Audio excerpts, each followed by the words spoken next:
Welcome everyone to the New England Real Estate Journal and the Middlesex 3 Coalition Outlook for 2022. Getting back to basics. I want to thank our sponsors for today, Allen and Major Associates, Inc., U.S. Pavement Services, Inc., Inspired Technology, Enterprise Bank, Evolution Energy Partners. Our main sponsor for today is Timberline Construction, and also our annual sponsor, which is Northmark. And I should mention U.S. Pavement and Inspired are also annual sponsors as well. And there is our moderator, Mike Neely, from Mass Housing and Economic Development Secretary, and the rest of the panel, which will be introduced by Mike once Stephanie introduces Mike. And here is a short video before we start, and Stephanie takes over from Timberline Construction. When people in the marketplace hear of Timberline, I really want them to think best in class. There are plenty of average people in the marketplace and in the entire world, in any industry you're in. We want to be exceptional. We want people to think if you want it done right, done well, you call Timberline first. And that's something I will take the most pride in, is that we have that distinction as being one of the best construction managers that any client can hire to help them achieve their goals.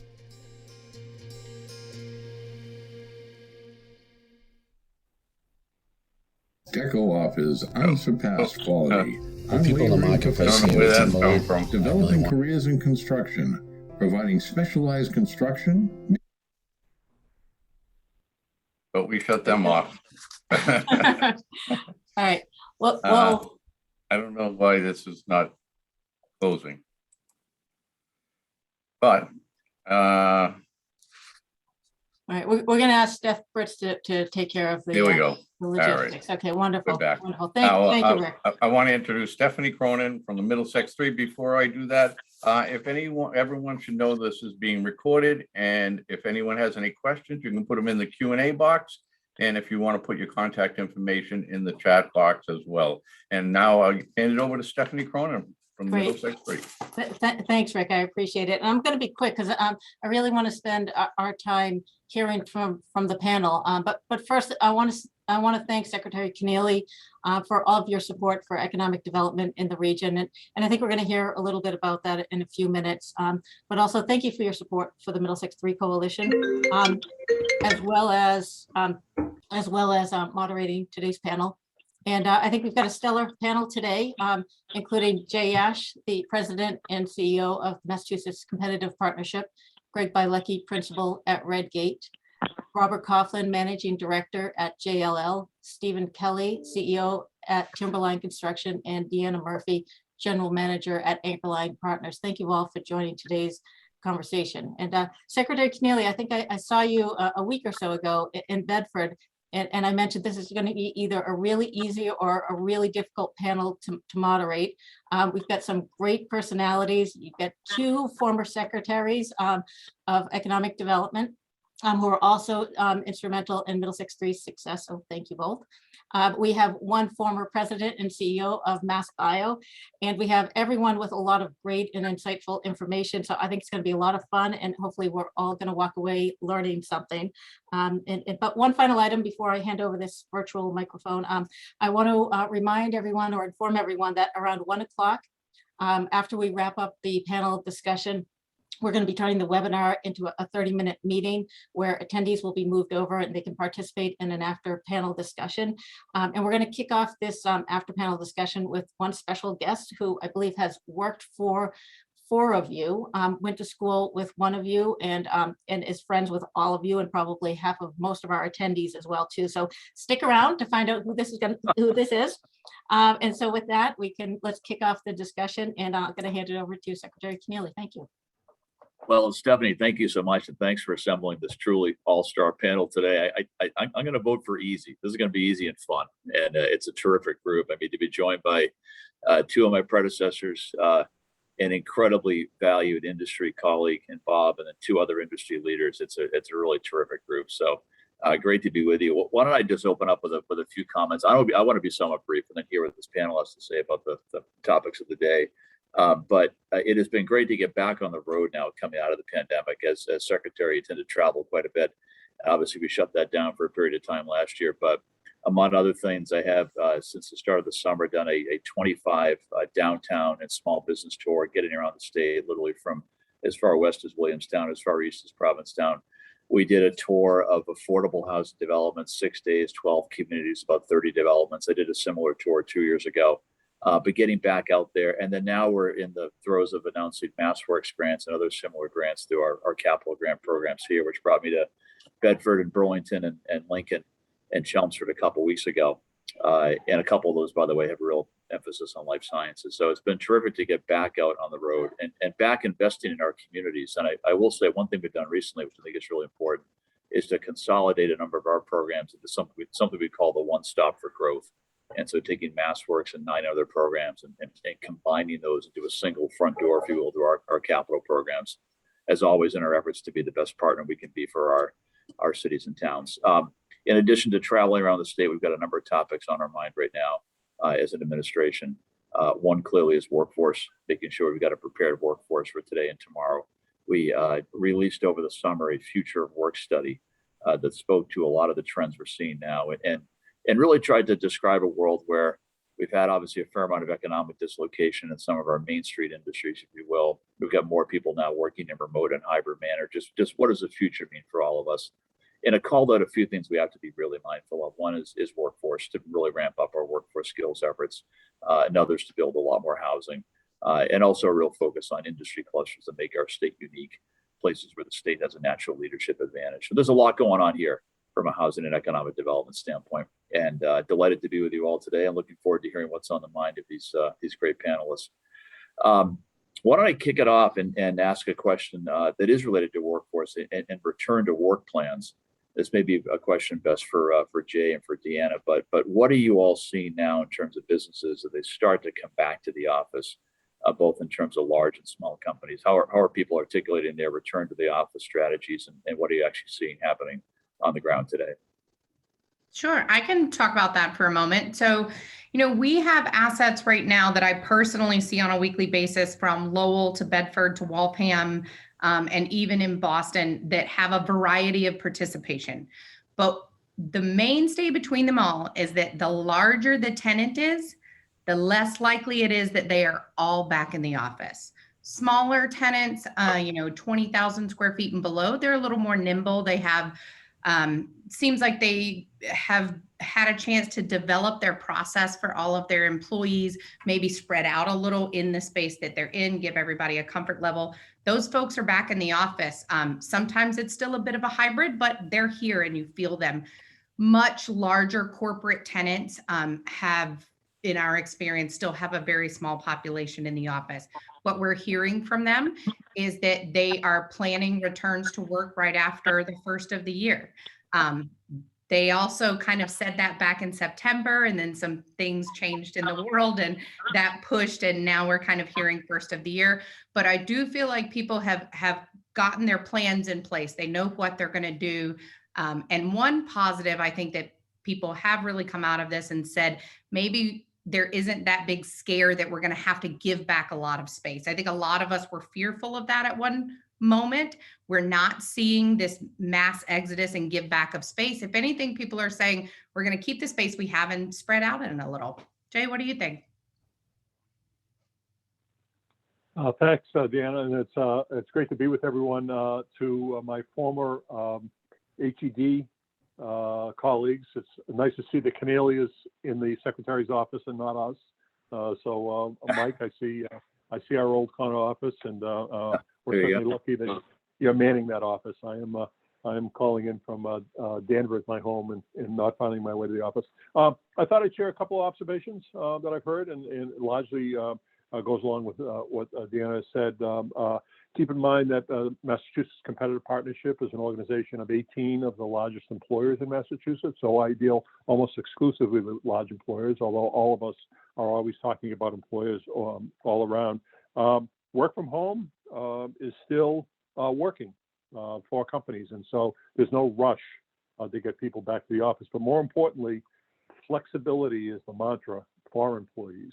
So what we're hearing from our larger companies are that we are welcoming people back to the office. We have protocols in place to protect their safety and well-being. We encourage them to come in through providing benefits, including free lunches and other fun things that happen in the office space. But if people want to work from home still, by and large, that's being allowed. Now, the exception is for those employees or those companies that are really forward-facing, that are really, customer-facing, that actually need to be in. But largely, if you can still perform your job from home, you're given the opportunity to do so. Secretary Keneally, we did a most recent poll with the Mass Technology Leadership Council, and that poll indicated that 84% of the workforce that can work from home is working from home. And there's a projection that into 2022, that number is going to fall, but not fall substantially. Into 2022, the respondents suggested that as many as 68% of people who are currently working from home may still continue to work from home. So reporting to work really relates to the job function that you have. What we're hearing from our companies is that hybrid is here to stay. I've heard from companies that have said 2 or 3 days a week in, 2 or 3 days a week out is largely going to be the way that we operate. I agree that footprints are holding. I'm not hearing of a lot of companies that are looking to expand. Conversely, I do agree that footprints are holding and companies are taking a wait and see approach. To the extent that footprints are shrinking, those were already companies that were thinking about a shrinking footprint pre-pandemic, and the pandemic has accelerated that. Talking about accelerants, I hear over and over again that when it comes to the flexibility and the ability of people to work remotely, COVID just accelerated what big companies were already thinking about. So my last point I would emphasize is that it's all about talent right now. The companies are recognizing that in order to be competitive in this environment where talent is as important as it is, companies need to continue to be flexible and responsive to employee needs. Terrific. And folks, sorry, I neglected to ask folks to introduce themselves. Before we move on, Deanna, maybe you could just introduce yourself and describe your organization. I'll ask Jay to do the same as well. Sure. I'm Deanna Murphy. I work with Anchorline Partners. I'm a general manager here, and we are a real estate owner, asset manager, and developer here around the Boston area. We have assets, like I mentioned, up from Lowell, like Cross Point and Lowell, down to Waltham. We have a collection of assets there at City Point. Most recently, we acquired a group of assets on Crosby Road in Bedford, and that's kind of a big focus of our operation right now. A lot of what we do is converting office space from office to lab, but also sustaining high-level office space as that use. So yeah, that's a little about what I'm doing. So every day I'm in, one of these 5 offices, kind of getting an on-the-ground view of, are people there? How many people are there? How much work are we getting done? There's a lot of construction activity everywhere you go right now. So properties are very busy. Yeah, great.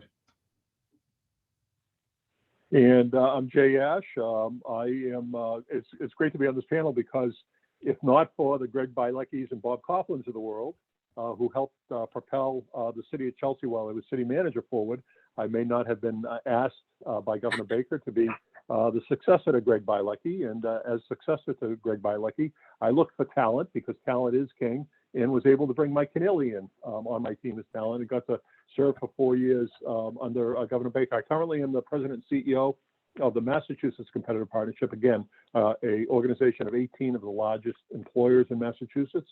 And the distinction between my organization and a lot of other organizations is that the CEOs themselves have to participate in our work. So when I have a board meeting, I have the CEOs of Fidelity and Bank of America and State Street Bank and Vertex and others at the table. And we're all coming together to promote economic competitiveness. Terrific. Great. Thank you both. Let me turn to Bob Coughlin, and Bob, ask you to, I'll pose a question and ask you to lead off with an introduction, but Bob is just a true leader in the life sciences ecosystem here, and someone I've had a very long dialogue with around arguably, well, certainly one of our most important industry sectors here in Massachusetts. But Bob, can you talk about the demand right now you're seeing for a life sciences space? What types, where, and what does that mean in terms of our need to make sure we've got a prepared workforce to fill that space? Yeah, Mike, it's a great question. And, just by way of background, I've been involved with the life science industry for the last 20 years, some of it while serving in the House here in Massachusetts, some of it while serving briefly in the Patrick administration as Undersecretary of Economic Development when we actually initiated the 10-year billion-dollar life science initiative. And then following that, the 13 plus years I spent as the CEO of MassBio. And during that time, I've had a front row seat to see us really go from the golden age of science into the platinum age. And when you ask about the demand right now in the life sciences, it is at an all-time high. We were heading towards that trajectory prior to COVID. It is accelerated even more post-COVID, and I'll tell you real briefly why. But there typically an above average year of demand for lab, our research development and GMP manufacturing space was around 2.5 to 3.2 million square feet a year. Right now, it's bouncing between 8 and 9 million square feet of demand right now. Now think of the fact that innovation is far outpaced what we have done to keep up with from an infrastructure standpoint. So right now, to have this amount of demand and literally not much at all of lab space to put these companies in has put us in a perplexing situation, but we're managing our way through it. So when you look at what Deanna and her firm and many other firms and what Steve and his company are working on, right now in the life sciences space, we're building more research development and GMP space than you can ever imagine. Really, really good and healthy for what we call sprawl in economic development. You folks all remember in the old days, it was piling everything in Kendall Square. Then we said, oh, Kendall Square is almost full. We need to build out the innovation district and the Seaport district. And that became a reality. Keep in mind, a lot of people didn't think that would work back then, but it did. And Greg, we've talked so much about Cambridge Crossing and what's happened over there. That's filled up. Everything's getting filled up. So finally, ladies and gentlemen, when we talk about central Massachusetts, western Massachusetts, the northern corridor, think about what's happening in Lexington, Bedford, Burlington, and the whole Middlesex 3 coalition. That's why I was getting so excited for this talk today, because that's the hottest spot in the state right now. Because these companies, as they've moved into this golden age of cell and gene therapy, and the fact that when you control your own destiny and manufacture your own products for clinical trials, this is all stuff that's happened post-COVID. Think about it, Operation Warp Speed, 3 vaccines invented in less than 12 months. That's miraculous. Well, if you can do it for vaccines, you can do it for Huntington's, Parkinson's, ALS, Alzheimer's, cystic fibrosis, and many others, right? So we've really accelerated how this industry has behaved. And that means a lot of these companies are going to want to build their own product for clinical trials, make their own product for clinical trials. Well, you're not going to do it in Kendall Square. You're not going to do it in the Seaport District. So it's all opened up all these opportunities. And then when you add on top of that, the fact that post-COVID, research and development folks and manufacturing folks had to work during COVID, right? They didn't miss a beat. They should all be commended for that. But right now, people don't want to sit in traffic. As traffic comes back, companies are really starting to think, why don't we put the jobs where the people live? And that's a great thing for sound, solid economic development across the Commonwealth. So I'm really, as you can tell, I'm a little excited about where the industry's at. I left MassBio to join Jones Lang LaSalle so I could be a part of helping companies with the challenges that they face right now in infrastructure and growth strategies, et cetera. One thing that we need to make note of, Mr. Secretary, the current Mr. Secretary, right, is that we've grown so much. We didn't keep up with it from an infrastructure standpoint. My fear is that we're not keeping up with a talent and workforce development from a talent and workforce development standpoint. If we continue to grow at the rate that is projected, we're going to need between 30 and 40,000 new people to join the life sciences workforce here in the Commonwealth. We can't continue to steal from company to company. We need to create new workforce. We need to focus on ED&I. We need to focus on creating an on-ramp for people who live in underserved communities in the Commonwealth. And we need to get people excited about science so that they will enter this field, because we're not going to be able to keep up with the growth if we don't bring new people into it. Terrific. Thanks, Bob. I can tell you the workforce skills efforts here are really some among the more important things we're focused on now. You bet. Got a situation where you have incredibly promising sectors of the economy like life sciences, a handful of others with this real demand for talent.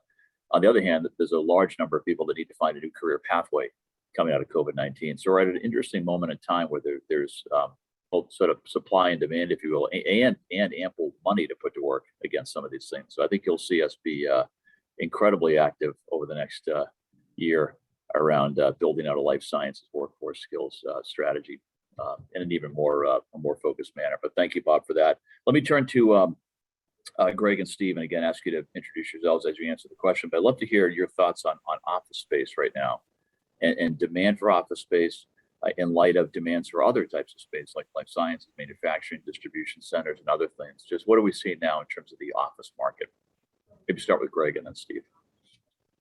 Great. Thank you, Secretary. And it's good to be here with all of you. Greg Bielecki, principal at Redgate.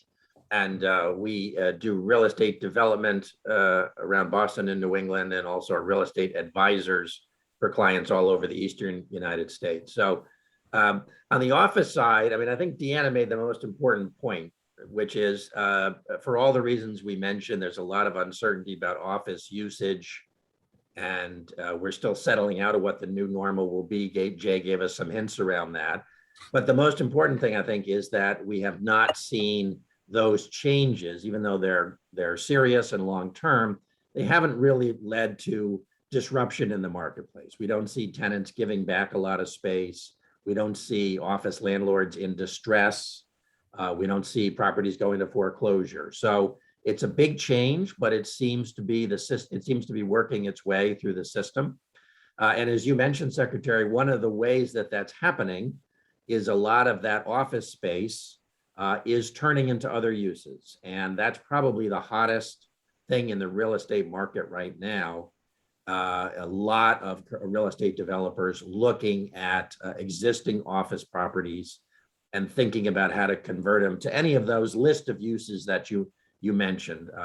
Life sciences, as Bob mentioned, both R&D and manufacturing now, and distribution uses, and carefully looking on a building by building basis. We at Redgate actually bought an old office building right near Deanna on Crosby Drive, 290,000 square feet of space, vacated by Oracle. But we didn't miss a beat because we're going to convert it to lab, and we feel it's going to be very attractive and will be put back to productive use when we're able to reopen it next year. So that's the system is working, and we're seeing a repositioning of a lot of these assets. You do not, I mean, the reality is you're not seeing, we would not build a new office building today. And very few people are willing to do that unless they happen to land. There are still some good tenants in the marketplace. So we've seen big announcements from Amazon and Google and others. So there's still some new office building happening, no doubt. But that's not really the direction that new development's going to take. It's going to be wait and see how the existing supply works itself out. Steve? Greg. Jump in there? Yeah. Well, first, Greg, I'm glad you got to follow Bob. That's a hard act to follow, you know. I don't know if I can bring that energy to the table, but we'll give it a shot, you know. So Stephen Kelly, CEO of Timberline Construction. We're a construction manager. We work in many sectors, including life sciences, the office space, which are primarily the two that we're going to discuss today, but we do a lot of work in academia, higher ed, private school, really in any facet of construction, you know. So we are seeing in the office space still some activity, but I do think that that particular sector is a lot cooler than certainly life sciences, you know. As particularly in the urban environments, I think there's a kind of wait and see what's going to happen, the long-term effects, but the other panels have pretty much covered it all. It's going to be more of a flexible workforce, amenity-rich campuses, but we're actually doing a decent amount of commercial office work right now. We do a lot of adaptive reuse of older buildings, for multiple uses. Mike, we were down at Attleboro a couple of weeks ago together, where we converted an old historical mill to workforce housing, and that's really a big challenge. To your point, Bob, where the biggest challenge I think we all face in every industry, not just life sciences, is talent, where we have a real lack of supply of skilled labor and unskilled labor in mass and really nationally. But in the construction trades in particular, there's a real lack of labor, that's why you see a lot of wage inflation right now. There's a lot of competition for a finite supply of labor, so we're kind of seeing that across the board. And we work in a broad region. We work as far west as, Western Mass. We're working for some of our life science clients out there in Central Mass, out in Worcester, Marlboro, though that whole area is really hot. Southeast, like I just mentioned, down, not just Attleboro, but New Bedford, Bridgewater, as far north as New Hampshire.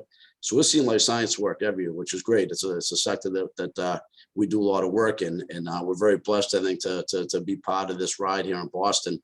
And we should give the whole panel a shout out, because you guys have all been in the state at a leadership level at some point in your careers. And really the public-private partnership in Massachusetts, I think the last 20 years is what's helped build the life science, community into what it is now. And, for us in the service industry, we're blessed. We're now the, Boston's the life science capital of the world. You could argue we're the healthcare capital of the world, the higher ed capital of the world, top 5 financial market in the country.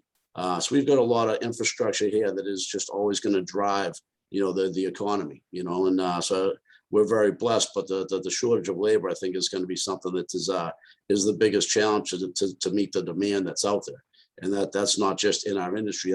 Everybody I talk to, architects, engineers, OPMs, owners, whether they're on the real estate property side, I think we're all competing for the same pool. And it does get into how do we attract more people to, come up into this region to work. Obviously we have to retain the ones who do, the kids who graduate colleges, which we are doing much better on.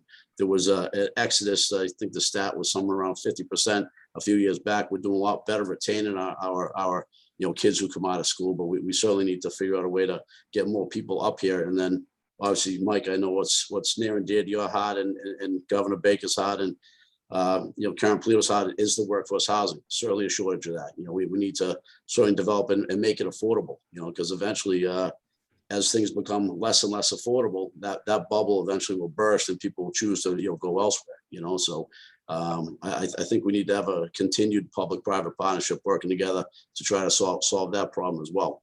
So I know I kind of pivoted a little bit off of the question on office, but I think there's a lot of other things that are positive, and this is kind of about Middlesex 3, but there's a lot of people who are outside of the Middlesex corridor who are also on the call. So I see a lot of great things. We work up and down Middlesex 3 corridor in virtually every town that's part of that region, again, in multiple sectors, so I don't know if I answered the question. I know I pivoted a little bit and spun it, but I'll drop the mic right there. We can hand it back to you, Mike. All really good thoughts, Steve. And I will say that our collaborative nature is really kind of core to who we are and how we think and act and work. It's been that way for a long time. And I've heard Bob talk about this a million times, the collaboration of business, academia, and government that's really has made the life sciences industry what it is here. And clearly during the pandemic, we all collaborated in much more intense ways. And so we will look to model that going forward and keep up the good work going across sector. Steve, I do want to get onto housing, but before I do that, I wanted to ask you a question about construction cost trends, and in particular, kind of what's happening with the supply chain these days, and how you see that evolving. It's obviously unprecedented. I think really a global pandemic for the first time. So you got to look at things kind of at a holistic level initially, and then understand how they apply to us, naturally, then locally. We certainly think have the worst of it is behind us. Two primary drivers of the lumber industry and the steel industry, because they affect virtually everything that's manufactured. So the peak of the lumber industry was July, and those costs are already starting to come back down. In the soft lumber industry, that is. And the big driver there was really the housing market, but the single market housing started to cool off in July, and you saw it drop about 20%. On average, it's going to be about a 41% increase in the lumber market for this year, but they expect that to get down about 29% by the end of Q1 of 2022. So the good news there is the lumber industry is back fully staffed to pre-COVID levels. So they're going to start to catch up on the demand side. The downside to that is that's really on the softwood side. A lot of your specialty stuff, your plywoods, which is needed for manufacturing of a lot of things, that won't correct itself till probably Q3, Q4. And even in the steel market, it's actually very much the same. Structural steel was up 23%. The miscellaneous, which is all the sheet goods, was up about 25%. Some as much as 400% for real specialty goods. And the structural market is, again, both globally and domestically, back to pre-COVID staffing levels. So again, they're going to be able to gain on the supply. You'll start to see by Q1, Q2, all the structural prices get back to pre-COVID levels. But on the miscellaneous side, again, which is really important, because everything you do in life sciences is you're manufacturing stuff out of aluminum, stainless steel, sometimes copper. That those sheet good materials really won't correct themselves to probably Q3, Q4 of next year. So one, you have a supply issue, but two, you have a cost issue, which then gets into inflation discussions of what's real inflation, what's false inflation. I think wage inflation is actually a good barometer for what is real inflation. I think we have some serious wage inflation going on right now. So that's another issue. But But so from a supply chain standpoint, you're going to see a lot of the bigger stuff start to correct itself by Q1 and Q2. And again, that'll flow right through the pricing levels. But the specialty stuff is probably still lagging until Q3, Q4. Okay, got it. Thank you, Steve. Well, let's talk about housing. I'll kind of throw this one open for anyone who wants to address it. But we've been saying for a very long time here in the Baker Polito administration that the state's in the middle of a housing crisis. We simply have not produced enough housing over the last 30 years to keep up with demand. Our housing production in the last 30 years is literally half what it was in the prior 30-year period of time. If you look at this period of time from 1960 to 1990 to 2020. And so at a time when our economy is growing, our population is growing, our housing production is falling off, and supply and demand being what it is, we've seen some of the highest and fastest growing rents and home values of anywhere in the country. Just throw this open for folks who want to react to it, but talk about how you're seeing the housing crisis play out in the communities where you're operating, and what are some of the major steps we need to take to address it. I will say from our standpoint, we try to come at it a couple different ways. One is by directly funding the production or preservation of affordable housing, about $1.5 billion so far to produce 20,000 units. And the other is through zoning reform. So we got done some very important zoning reform this year in the form of the governor's housing choice proposal. But I'd love to hear the thoughts generally on the housing crisis, how to combat it, and just what do you think it means for our long-term competitiveness as a state? Yeah, so certainly want to thank you and Jay and Governor Baker for everything you've done to keep a spotlight on this. It's so important. And just to be clear, we talked about different sectors of the commercial market and whether demand is there. To be very clear, the demand is there for new housing, for single family housing, for multifamily housing, particularly in that middle market workforce housing segment of the market. And so despite the increase in construction prices, which has been tough on us, but we've been building at Redgate, we built about 1,000 of those middle market units in the last 5 years, and we'd love to build 1,000 more. We built them in Chelsea and Revere and other places where we're able to produce a reasonably priced unit, a market rate unit without affordable subsidy, but a reasonably priced unit. And frankly, it's been fun to see and hear how many of those units are being filled by young professionals coming from around the country, like Bob was saying, in tech and biotech, moving from Kansas City and Texas, and super excited because they got a great new job here in Massachusetts. So that's got to be part of the fuel. And I think, Secretary, that the model that you've presented of public-private partnership really applies here. The demand for it is there. So it's really developers working with communities and with the state to identify places where housing works and really contributes to the life and the vitality of the community. But we just need a lot of those places, and the housing market will be there, and those places will get filled really as soon as the opportunity presents itself. So I'd love for all the communities to think of it in the way Bob Coughlin described, really, that it's part of your economic competitiveness to think about, are there places you're creating jobs for all these young people to work? Are you creating places for them to live, and not an hour away or 2 hours away? That doesn't cut it. So hopefully everyone takes away the message that it's a continued part of your economic competitive, not just to attract a great life sciences company, but to figure out how to have all those great new employees living in your community as well. Terrific. Great. Other thoughts on housing? Yeah, I'd add upon that, and especially thinking about Middlesex 3 and thinking about the housing crisis that we are all suffering through right now. As Greg has just suggested, there is a direct tie in an employer's mind between where I'm going to put the jobs and where my employees are going to live. Yes. And what we're hearing, not only from Massachusetts, but around the country, is that employers are going to locate jobs where employees are, as opposed to what was always the reverse, right? Let's bring all the jobs to Boston, and then we'll get public transportation to bring people in. What I've heard from employers over and over again is that we like suburban locations because housing is available in suburban locations and people can get back and forth and don't have to worry about traveling in the city. But what they say in the same breath is, but we're not seeing suburban locations build enough housing. That's right. And so we're seeing rent prices go up. We know how difficult it is to get projects permitted.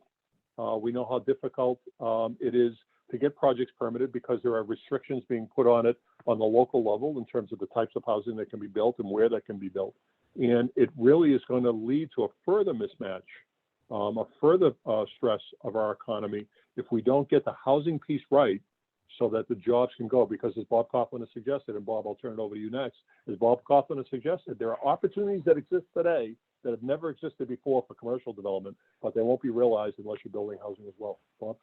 Thank you. And both Greg and Jay, you hit it right on. And housing is equally as important. That middle market housing is equally, if not more important than any other issue right now, more so than ever. And in my new role at JLL, I run the national life science practice. So we are working on site selection for companies from all over the world to put them in places all over the country.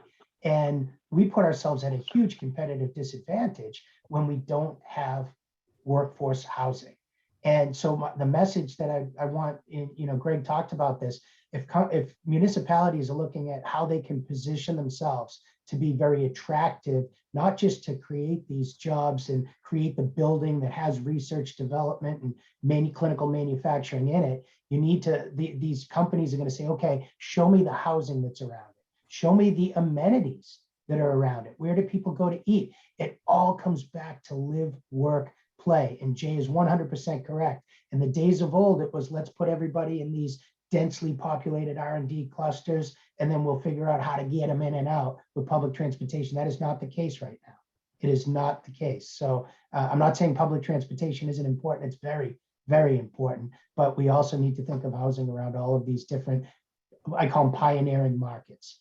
So Bob, you and I talked the other day on our call about how more and more lately we're seeing tenants who come to tour, parks and businesses, and their HR representatives are part of the tour. Absolutely. Because, that had kind of disappeared for a little bit. There are real estate departments making real estate decisions, and we've kind of come full circle. HR departments are being a part of the conversation because employee retention, their happiness in the space that they're building, that they're asking them to come work at. They're absolutely asking, what are the amenities in the area? What can my employees take advantage of without having to go far away? So I think that all those things that you mentioned, we are actively seeing those things asked in tours every day. It's very important for companies to build that work, live, play atmosphere. Yeah, absolutely. Steve, you want to jump in on housing? Sure. I mean, I'd like to, there's kind of a negative connotation with a lot of towns that they all want to have the economies booming, but they don't want to have the multi-unit housings, in their backyard per se. And I think that's one of the challenges. A lot of developers are trying to get these developments into the pipeline, but where in Mass, every town has its own jurisdiction and own zoning and controls. It makes it more difficult than in other states where that's managed at a statewide level. So I think and I know there's some folks from towns on this, listening to the panel today. Some towns are very forward thinking and understand the direct correlation between, building workforce housing, then building their own tax bases, which can then fund their schools and their police officers and their firefighters. And some people don't.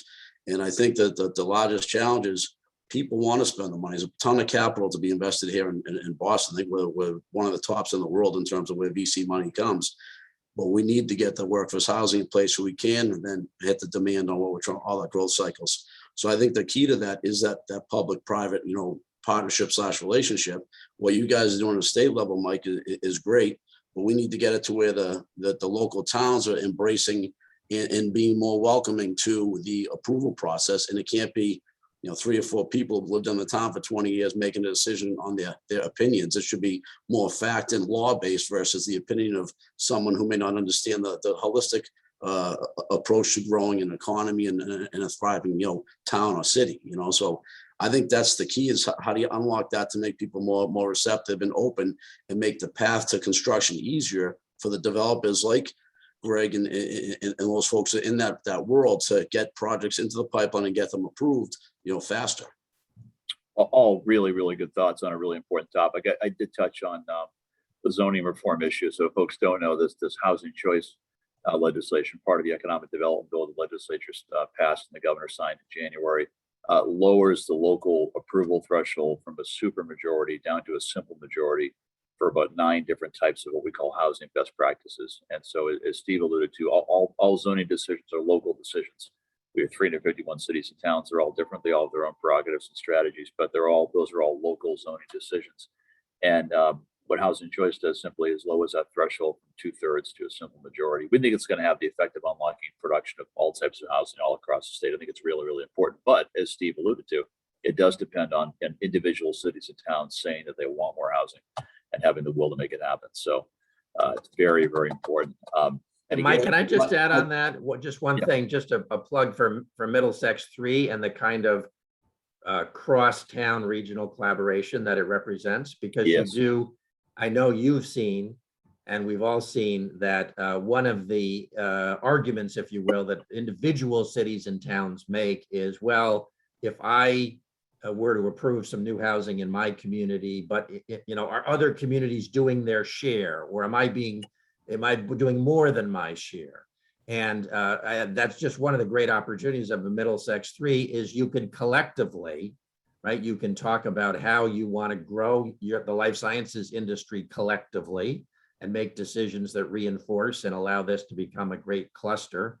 But you can also talk collectively about housing decisions and how, if each of you does take some steps to allow some more housing, then collectively that could have a very big impact. So this kind of local, very voluntary, very collaborative regional partnership, I think, is one of the keys to success.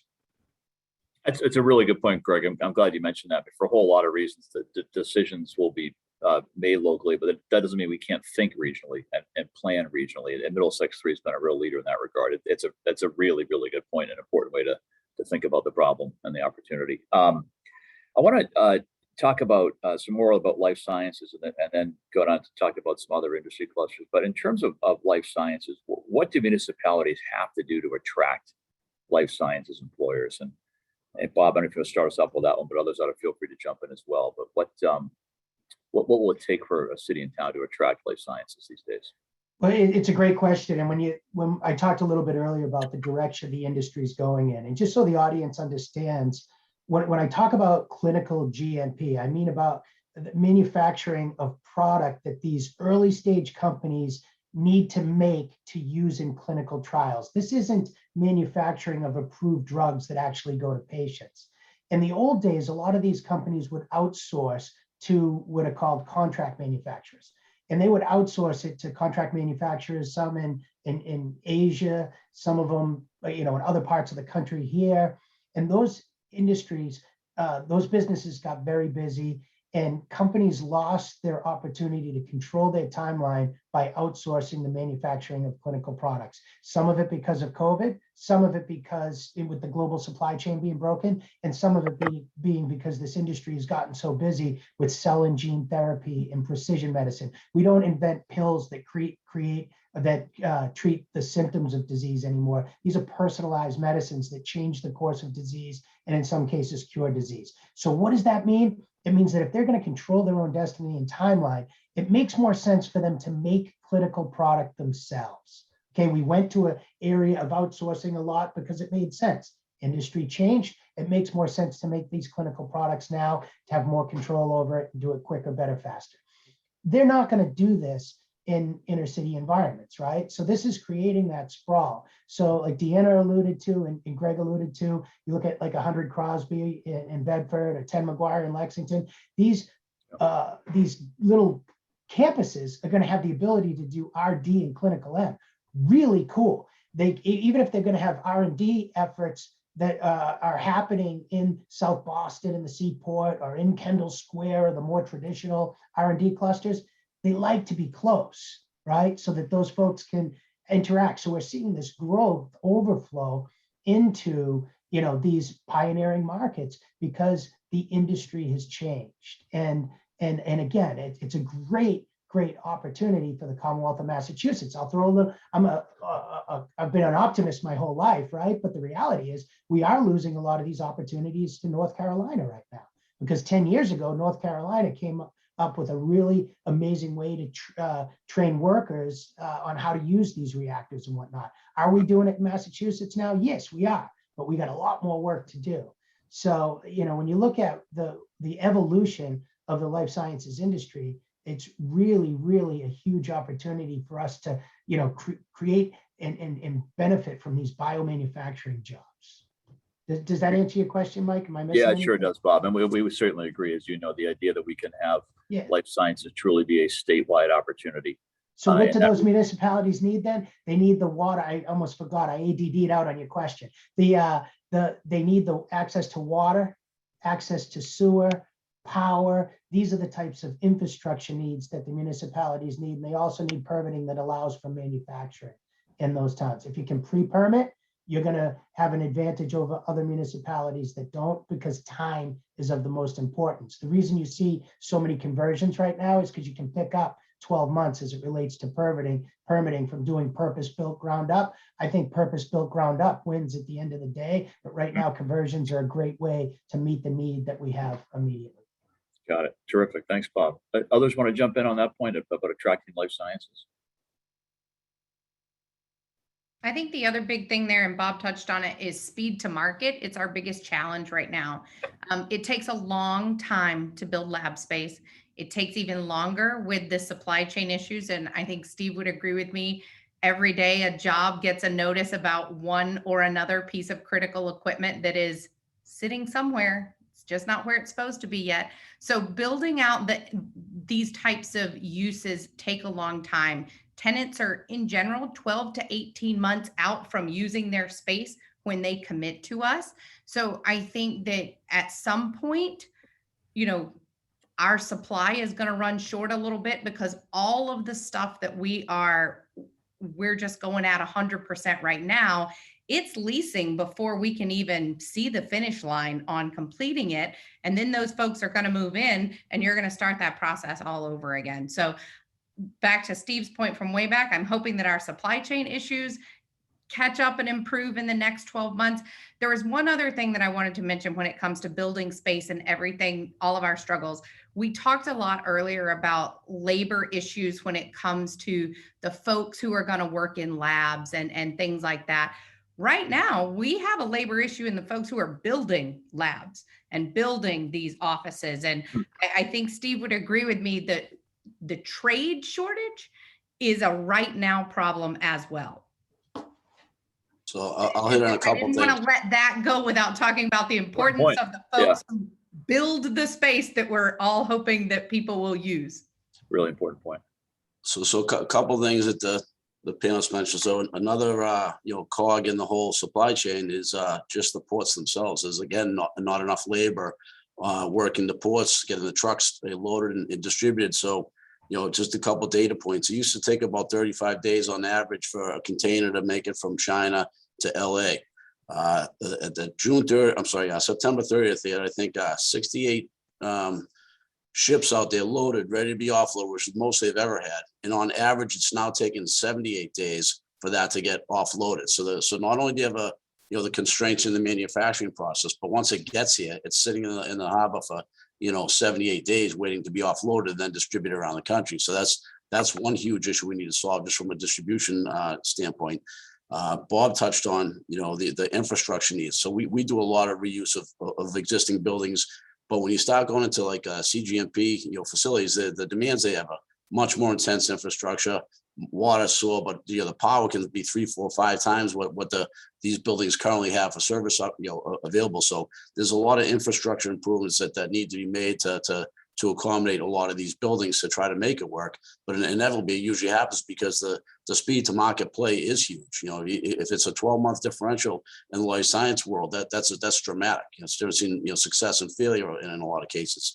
And I'm going to bring it back to the permitting and approvals. It's a different sector, but we also do hospitality. So we were building a ground-up hotel about 10 years ago, and that same developer had at the start of the process on the same parallel path, coincidentally in North Carolina, which Bob just drew reference to in the life science world. But he had his hotel submitted for permits designed, built before we even had our permits up here in Massachusetts, right? So it took him 3 or 4 years to go through the process to get the approval. We're down in North Carolina, they were much more receptive to it. And, you know, in the same time, we eventually built it, but he's probably three years later by the time we got out to the market from that. So you can draw that same parallel to the life science community right now. So I think there's a lot there, you know, and certainly to Deanna's point, we have a huge shortage of labor in the construction trades nationally. It's a little bit older data, but 2016, the average age of a superintendent nationally was 54 years old. And that just shows you not enough, you know, kids are going to the trades. And that's, I think, again, a holistic problem. Where in the 80s, most people said, all your kids go to college, college, college. Well, the reality is college isn't the right play for a lot of kids. You should make it cool again to be a carpenter, to be an electrician, to be an HVAC technician. Those guys are making, and girls, $200,000-$300,000 a year because there's not enough of them. You know, by 2030, there's a big cliff with all the skilled labor in the country. And the kids who go in the trades now are going to make a lot of money with no college debt, where the kids are all being forced to go to college where they should or should not. You know, some obviously it's the right choice for certain kids, but it's not the right choice for every kid, you know. And I think we have to, you know, encourage and make it cool again to actually learn a trade and have a skill, you know. And I think that's something that, again, that's a high level holistic public-private thing we need to work together on to solve that problem, you know. Well, we certainly agree with that one, Steve. It's a really important point. We've had an effort now, really going back to the early days of the administration, where the governor formed something called the Workforce Skills Cabinet, which is the Secretary of Economic Development, Labor, and Education. And our mandate, and Jay was part of this in the beginning, was how do we think about closing skills gaps and building more robust talent pipelines around the state in a few key areas: healthcare, IT, advanced manufacturing, and the trades. And so there's a real demand there. And as you said, there are real opportunities there. There's a question in the Q&A around local zoning as being an impediment for life sciences. Anybody want to touch on that one? Are we seeing that on the ground today? Bob, I'm going to expand the question and ask, if I could, Secretary, to ask Bob the question. We hear this all the time from communities. We want to be a life sciences community. Bob, the question in the chat is, you know, distribution is taking up lots of land that could go to life sciences. My question to you is every community a life sciences community, or should communities do an assessment, an internal assessment as to what they are likely to get and then plan their zoning accordingly? I'd love to hear you respond to that. It's a great question, Jay. And one of the things that MassBio is working on now, I'm not the CEO of MassBio anymore, but I'm still on the board and I'm on the Economic Development Advisory Group subcommittee. They're coming out with a guide for municipalities on what it takes to actually be set up in a way that is friendly to the life sciences industry. If you don't have sewer, there's a good chance you're not going to capitalize on you know, GMP purpose. It's not going to happen. So there's things like that. So when you look at the bio-ready community standards, you know, first it comes down to, you got to make sure that your town bylaws don't exclude certain types of research. These are just outdated town ordinance and bylaws. Simple things like that town meeting can change, all the way up to having pre-permitted sites that are ready to go. A lot of municipalities won't let you get permitted for this use unless you have that tenant in hand, and then it's going to take another year just to go through the town meeting process. Well, that's not going to work because these companies don't have that time. Time is more important than money in many cases. So there's so many, like you use the town of Norwood as an example right now. They weren't a very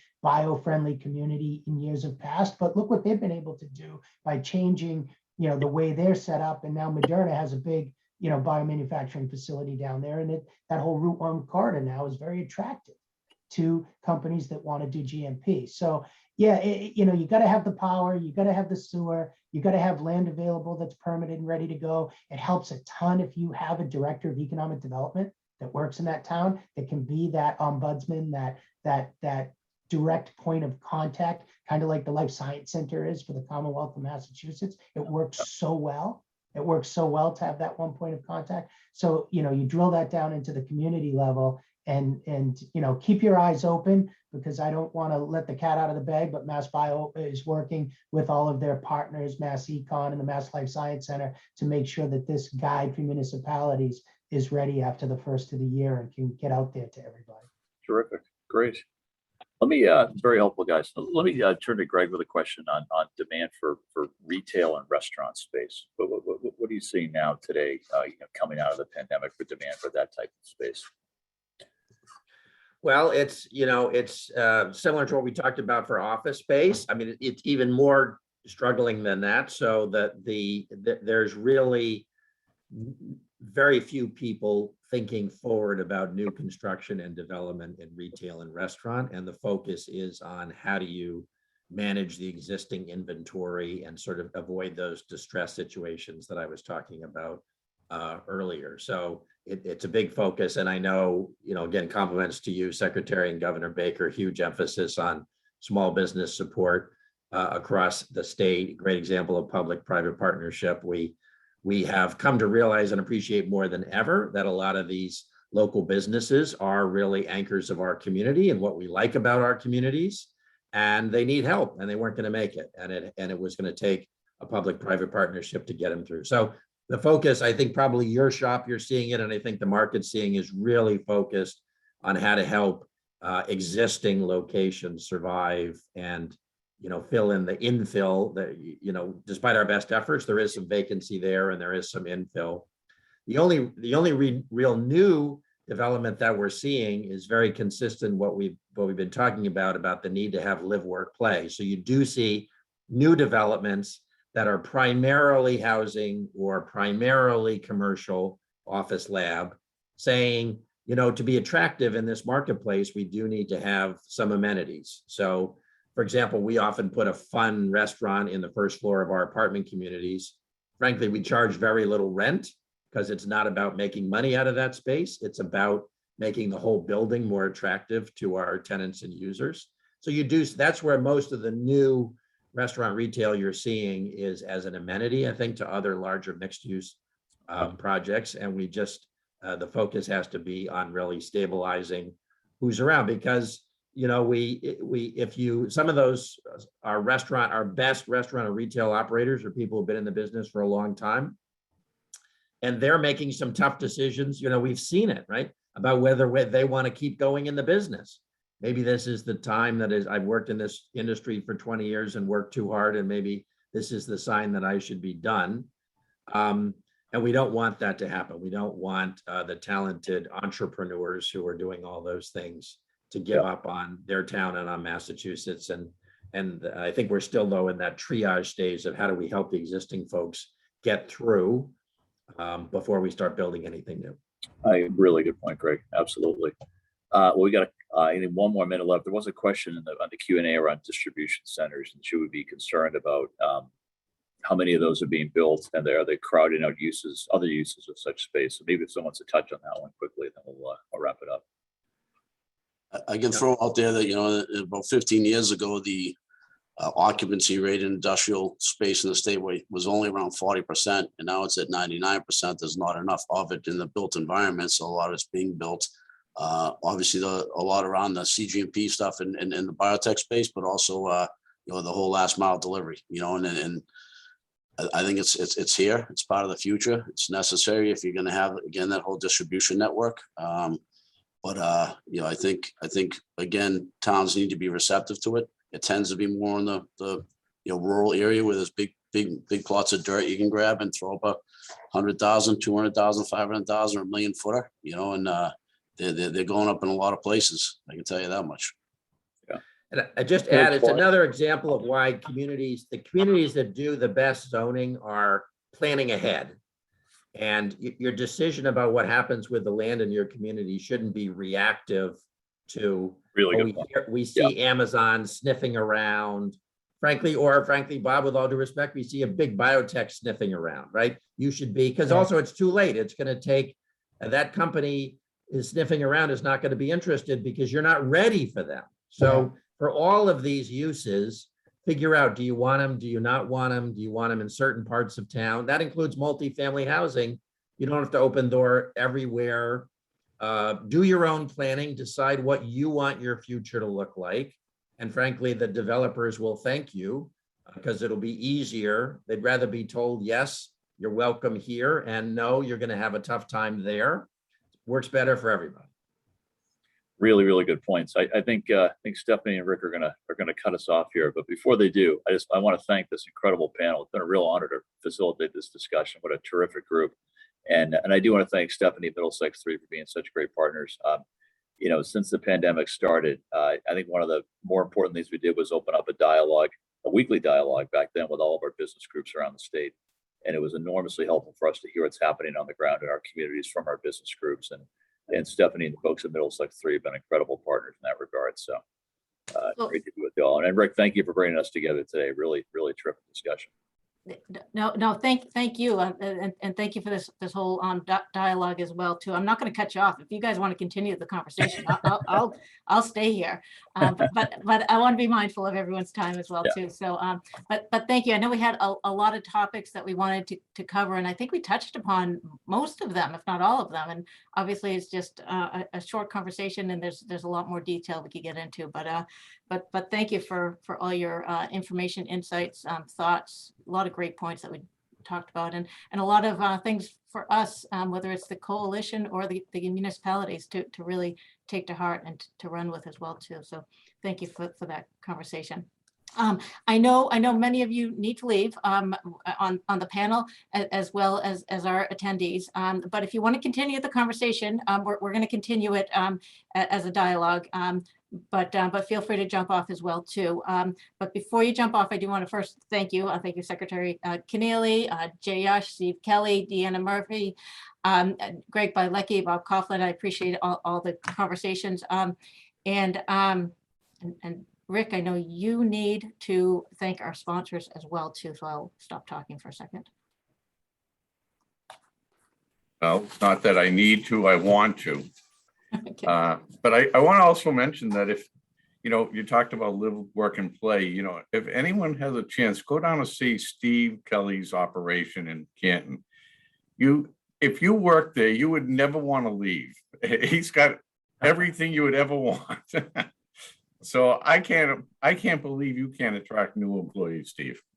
Well, to be honest with you, like we did that strategically. So a couple of years back, our HQ is down in Canton, and we're competing with downtown Boston, which is a very amenity-rich environment. So to try to get employees that want to come to the suburbs, we had to really build an amenity-rich campus. So it was all strategic in terms of working towards talent acquisition, but then also talent retention, and help them build the culture of the company. But we had to build a very amenity-rich campus because you are competing sometimes with places like downtown for the labor, at least that we have to attract.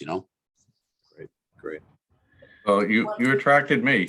I could go there every day. It's pretty cool. I'm pretty happy with the way it came out. For those who don't know, we had a big Oktoberfest here in October. We had about 550 people, and we had a band up on the roof, the U2 cover band, Joshua Tree. So Rick was obviously one of the folks who was invited down and came. We're going to run it back next year. So COVID will hopefully be over, and we'll have about 1,000 people there. It'll be pretty awesome. Oh, that was incredible, Steve. I gotta applaud you for that. Thanks, buddy. Terrific. Well, why don't we thank our sponsors again, which Steve is one of. I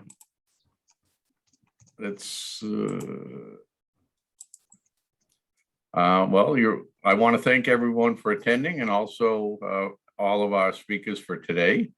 I want to thank our sponsors, Allen and Major Associates, Inc., U.S. Pavement Services, Inc., which is an annual sponsor, Inspired Technology, also an annual sponsor, Enterprise Bank, Evolution Energy Partners, Timberline Construction, which is not for Maine, he is the main sponsor of this event, and Northmark. And again, I thank our sponsors, and